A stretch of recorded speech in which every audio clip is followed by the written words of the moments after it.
வீட்டில் நிறைய ரவை இருக்குது, ஆனால் எனக்கு உப்புமா அண்ட் கேசரி தவிர வேறு எதுவும் செய்ய தெரியாது அப்படின்னு நினச்சிங்கன்னா வாங்க உங்களுக்கு சிம்பிளாக ரவை தோசை எப்படி செய்கிறதுன்னு சொல்லித்தரேன். ஒரு பாத்திரத்தில் 1 கப் அளவுக்கு ரவை வந்து நல்லா மெஷர் பண்ணி எடுத்துக்கோங்க. 1 கப்பு ரவை எடுத்தீங்க அப்படின்னா 1 டேபிள் ஸ்பூன் அளவுக்கு அரிசி மாவு எடுத்துக்கோங்க. 1 டேபிள் ஸ்பூன் அளவுக்கு மைதா மாவு எடுத்துக்கோங்க. தேவையான அளவுக்கு உப்பு சேர்த்துட்டு இது நல்லா முழுகிற அளவுக்கு தண்ணி சேர்த்து இது எல்லாத்தையும் நல்லா மிக்ஸ் பண்ணி விட்டுடலாம். நல்லா மிக்ஸ் பண்ணிவிட்டு ஒரு மூடி போட்டு கவர் பண்ணிவிட்டு கரெக்டாக ஒரு 10 நிமிஷம் அப்படி வச்சிருங்க. 10 நிமிஷம் ஊற வச்சுட்டு இதை ஓப்பன் பண்ணிக்கலாம். இப்போ இதில் குட்டி குட்டியாக கட் பண்ணி வச்சிருக்கிற வெங்காயம், கொத்தமல்லி, பச்சை மிளகாய் இது 3த்தையும் இதில் சேர்த்துக்கலாம். சேர்த்துட்டு 1 டீஸ்பூன் அளவுக்கு பெப்பர் அண்ட் ஜீரகம் வந்து நல்லா இடிச்சு வச்சிருக்கேன். அதையும் இதில் சேர்த்து நல்லா மிக்ஸ் பண்ணிக்கோங்க. இந்த கன்சிஸ்டன்சி எப்படி இருக்கும் அப்படின்னு பார்த்தீங்கன்னா நல்ல மோர் கன்சிஸ்டன்சி இருக்கு இல்லையா, அந்த பட்டர் மில்க் கன்சிஸ்டன்சிக்கு இருக்கணும். இப்போ நம்ம எடுத்து போட்டோம் அப்படின்னா பட்டர் மில்க் மாதிரியே இருக்கணும். அப்போ தான் இது வந்து கரெக்ட் கன்சிஸ்டன்சியில் நல்ல கிறிஸ்பியாக பர்ஃபெக்டாக வரும்.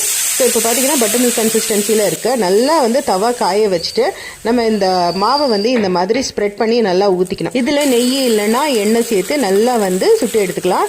ஸோ ஒரு சைடு நல்லா குக் ஆகணும். அதாவது குக் ஆகுறதுக்கு பார்த்தீங்கன்னா எப்படியும் 2 to 3 நிமிஷம் ஆகும். நல்லா கிறிஸ்பி ஆனதுக்கப்புறமா ஸ்லோவாக திருப்பி போட்டு ஒரு 2 டைம்ஸ் நல்லா திருப்பி போட்டு குக் பண்ணி எடுத்துக்கலாம். இந்த தோசை பார்த்தீங்கன்னா நல்ல கோல்டன் ப்ரௌன் கலரில் சூப்பராக இருக்கும். இதே மாதிரி ரிப்பீட் மோடில் எல்லா தோசையும் நம்ம வந்து சுட்டி எடுத்துக்கலாம்.